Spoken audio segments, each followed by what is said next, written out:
இயேசுவே, எங்கள் குடும்பத்தில் ஒரே பிரச்சனையா இருக்கிறது. சமாதானமே இல்லையே. என் சகோதரன் தீய பாப்பழக்கங்களுக்கு அடிமையாகி செல்போன் அடிமைத்தனத்தில் கிடக்கிறானே, நான் என்ன செய்ய?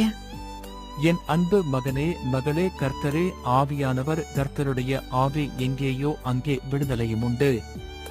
பலத்தினாலும் அல்ல, பராக்கிரமத்தினாலும் அல்ல, என்னுடைய ஆவியினாலேயே ஆகும். வெள்ளம் போல் சத்துரு வரும்போது கர்த்தருடைய ஆவியானவர் அவனுக்கு விரோதமாக கொடியேற்றுவார். இந்த வசனத்தை விசுவாசத்துடன் அறிக்கையிட்டு, ஆவியானவரே நீர் வந்து எனக்கு உதவி செய்யும் என கேள். அப்போது ஆவியானவர் உனக்குள் வந்து ஒரு அந்நிய பாஷை தருவார். அந்த பாஷையில் தொடர்ந்து 1 மணி நேரமாவது ஜெபி. ஏதாவது கட்டுகள் இருந்தால் ஆவியானவர் வெளிப்படுத்துவார். சரி, நன்றி இயேசுவே. நான் விசுவாசத்தோடு ஆவியானவர் துணையோடு ஜெபிக்கிறேன்.